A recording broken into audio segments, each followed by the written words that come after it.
વિશ્વ પર્યાવરણ દિવસ નિમિત્તે અંકલેશ્વર ઉદ્યોગ મંડળ અને વિવિધ સહયોગી સંસ્થાઓ દ્વારા વૃક્ષારોપણ અને પ્લાસ્ટિક મુક્તિ અભિયાનનું પ્રારંભ કરવામાં આવ્યું છે। જીઆઈડીસીના નવનિર્મિત ટ્રાન્સપોર્ટ નગર ખાતે યોજાયેલા કાર્યક્રમમાં પર્યાવરણ સંરક્ષણનો સંદેશ આપવામાં આવ્યો હતો।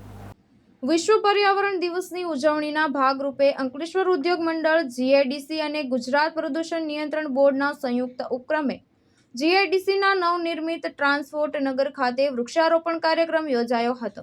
પર્યાવરણ સંરક્ષણ અને હરિયાળુ ઔદ્યોગિક ક્ષેત્ર નિર્માણના સંકલ્પ માટે આયોજિત આ કાર્યક્રમમાં ઉદ્યોગ જગતના અગ્રણીઓ અને અધિકારીઓ મોટી સંખ્યામાં ઉપસ્થિત રહ્યા હતા।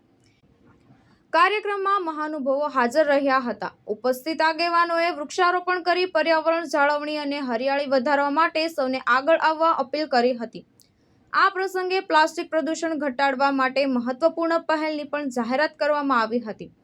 અંકલેશ્વર જીઆઈડીસી વિસ્તારમાં કુલ 24 સ્થળોએ પ્લાસ્ટિક બોટલના સંગ્રહ માટે વિશેષ બોક્સ મૂકવામાં આવશે। જોગર્સ પાર્ક, કમલમ ગાર્ડન, માનવ મંદિર, જયાબેન મોદી હોસ્પિટલ સહિતના જાહેર સ્થળોએ આ બોક્સ સ્થાપિત કરવામાં આવશે। આ પહેલનો મુખ્ય હેતુ પ્લાસ્ટિક કચરાના યોગ્ય નિકાલ દ્વારા પર્યાવરણ પ્રદૂષણ ઘટાડવાનો અને નાગરિકોમાં જાગૃતિ લાવવાનો છે। આયોજકોના જણાવ્યા અનુસાર ઉદ્યોગો અને નાગરિકોના સહયોગથી આ અભિયાનને સફળ બનાવવા પર્યાવરણ સંરક્ષણને વધુ વેગ આપવામાં આવશે।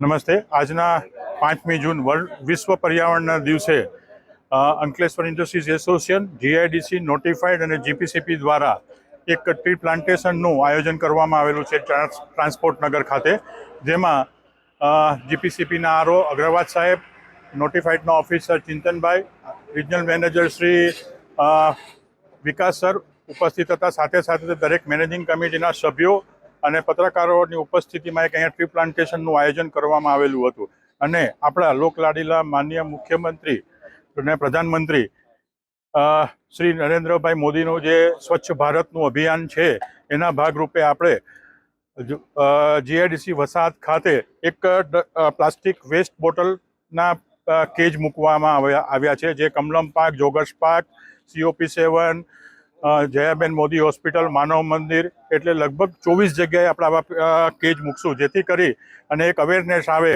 કે આપણે પ્લાસ્ટિકનો વેસ્ટ ગમે ત્યાં ફેંકીએ નહીં અને આપણામાં જાગૃતિ ફેલાય। તો વસાહતના દરેક મિત્રોને વિનંતી કે આ કેજનો ઉપયોગ કરજો, જેથી કરીને આપણે સ્વચ્છતાના ભાગરૂપે એક અનેરું પગલું જે શરૂઆત કરી છે એમાં આપણને સફળતા મળે।